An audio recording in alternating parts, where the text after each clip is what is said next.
গতকাল ৮ আগস্ট মালয়েশিয়ার ইন্টারন্যাশনাল এয়ারপোর্টের কাস্টম থেকে 4 জন বাংলাদেশিকে আটক করেছে কাস্টম অফিসাররা।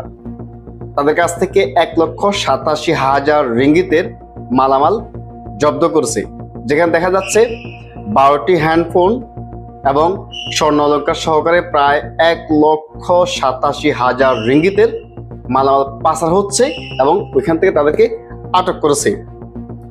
আর এভাবে যে মালয়েশিয়াতে বাংলাদেশিদের ক্রাইম বৃদ্ধি পাচ্ছে, তো আমরা কিভাবে যে আমাদের সরকার এসে মালয়েশিয়াতে কিভাবে প্রবাসীদের সুযোগ সুবিধা নিয়ে কথা বলবে, যেভাবে বৃদ্ধি পাচ্ছে, যে বাংলাদেশি সমস্ত বাংলাদেশি না, হাতে কোনো কয়েকজন বাংলাদেশি বিভিন্ন ক্রাইমের সাথে যুক্ত হচ্ছে এবং কি পুরো দেশটাকে, যেই পুরো দেশের ভাবমূর্তি নষ্ট করতেছে মালয়েশিয়াতে।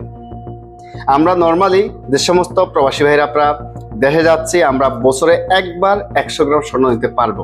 এক বছর আপনি 2 বার নিতে পারবেন না, একবার নিতে পারবেন। আপনি পুরাতন 2টি মোবাইল নিয়ে যেতে পারবেন, সাথে নতুন একটি মোবাইল নিয়ে যেতে পারবেন বক্স সহকারে।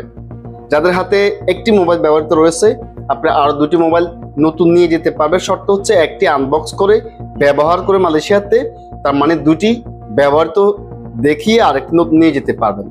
আপনি যদি এভাবে 12টি ফোন একসাথে নিয়ে যান, 1,60,000 রিঙ্গিতের ওনারা স্বর্ণ নিয়ে যাচ্ছে, গহনা নিয়ে যাচ্ছে, তো সেক্ষেত্রে আটক হওয়ার কথাও। তো সেক্ষেত্রে এই সমস্ত যে কার্যকলাপের কারণে কিন্তু বাংলাদেশিদের ভাবমূর্তি নষ্ট হচ্ছে মালয়েশিয়াতে। তাই তো প্রবাসী ভাইদের উদ্দেশ্যে বলতেছি, আমরা যে সমস্ত মালামাল বহন করতে পারবো, নিয়ে যেতে পারবো, ওই সমস্ত মালামাল নিয়ে যাব। এছাড়া বাড়তি মালামাল নিয়ে গিয়ে আমরা নিজের ক্ষতি করব না এবং কি দেশের মান সম্মান ভাবমূর্তি নষ্ট করব না। এবং যে সমস্ত ভাইরা আপনারা স্বর্ণ নিয়ে যাচ্ছেন, আপনি বছরে একবার স্বর্ণ নিতে পারবেন মাত্র 100 গ্রাম। এক বছরে যদি আপনি 2 বার আপ ডাউন করে থাকেন, নিতে পারবেন না। আর এই সমস্ত যে ক্রাইমগুলো বিশেষ করে হচ্ছে টুরিস্টে আসার পরে কিন্তু কয়েকটা লোক মাত্র, হাতে গোনা কিছু সংখ্যক লোক, যাদের চক্রই এটা, তারা এই কাজগুলো করতেছে এবং পুরো দেশটাকে যে ভাবমূর্তি নষ্ট করতেছে এবং যারা কিনা আমাদের সাথে বসবাস করতেছে তাদেরও কিন্তু ডিফিকাল্ট করতেছে কার্যক্রমগুলো। তাই তো আসুন আমরা এই সমস্ত কাজ থেকে দূরে থাকবো। আর যারা কিনা আমরা যে সমস্ত ভাই বন্ধুগণ দেখে যাচ্ছে, আমরা সরকারের নিয়ম অনুযায়ী ব্যাগেজে কি নিতে পারবো, কি নিতে পারবো না, হ্যান্ড ক্যারিতে কি নিতে পারবো, কি নিতে পারবো না, এই সমস্ত বিষয়ে একটু কেয়ার করে যাবো, যাতে করে এয়ারপোর্টে ব্যাগেজ না খুলতে হয়।